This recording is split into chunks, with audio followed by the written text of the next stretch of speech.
Hi, Cristina. Thank you for joining me today in this the second NT podcast. So for our audience, could you quickly introduce yourself and share your background related to chatbots?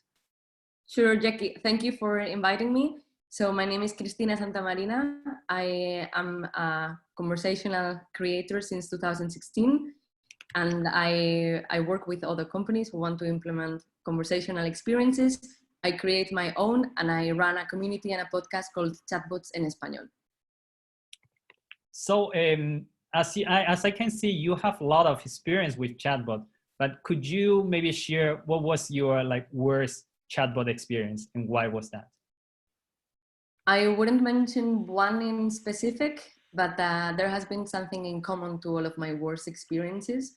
And it's the fact that they were customer service chatbots. So chatbots that were meant to be helpful, pretending to be humans. Okay. And what happened there?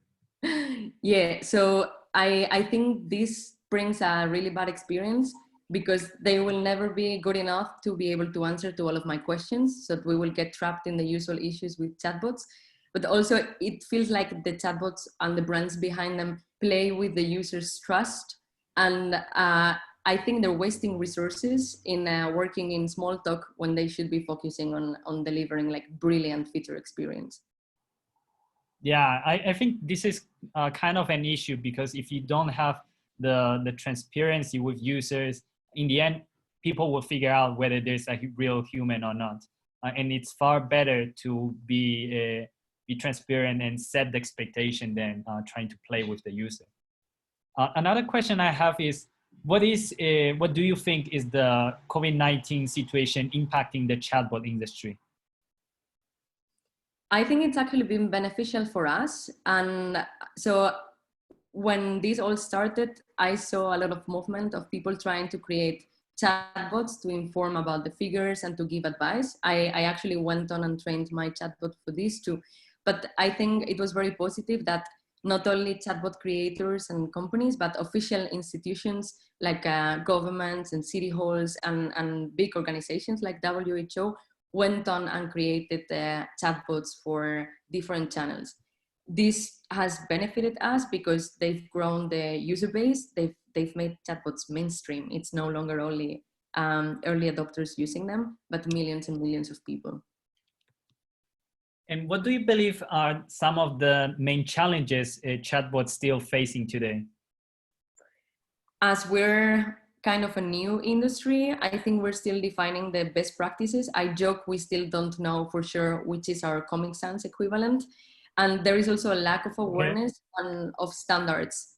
So it's very hard to benchmark our chatbots and know if they're good or bad. Also for companies to know if their chatbots are good or bad. But I see this as a challenge and as an opportunity as well.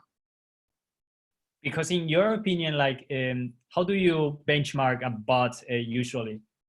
What do you usually review when you are interacting with a bot?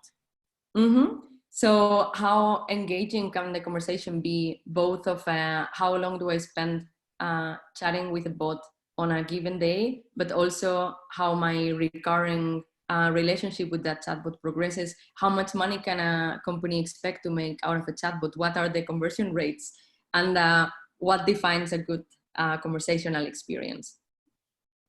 So it's both in business KPIs and in usability. Yeah, because you mentioned that you are working with a lot of brands and helping them setting up this type of bot experiences, right?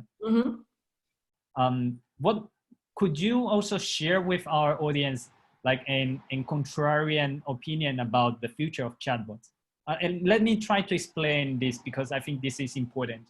I believe a lot of people would agree chatbot can bring value, chatbot is interesting and things like that. But what really makes people be thoughtful is thinking something that not a lot of people agree and then betting on that to become true someday, right? So I would like to know your contrarian opinion about chatbots. My bet is that NLP is gonna become a commodity.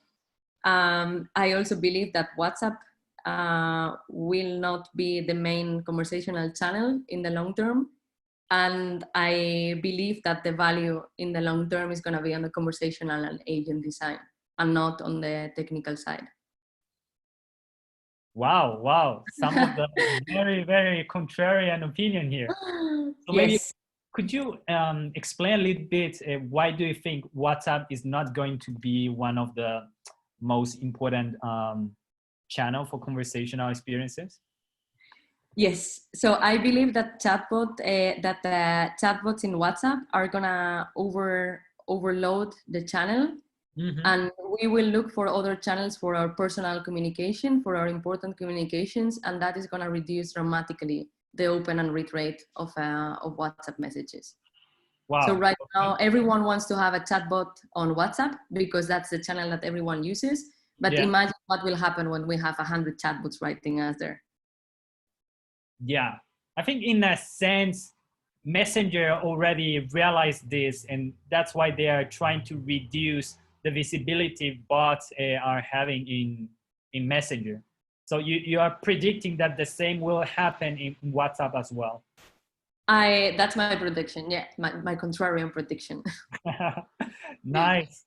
So I think we have covered all the questions, and surprisingly, I think this time we went a lot faster than the last time.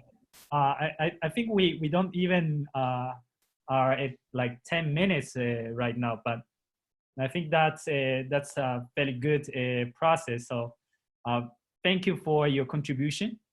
I'm not sure Thank if you you. want to share some last words to the audience. No less words. Let's keep it short and sweet and thinking about WhatsApp. Perfect.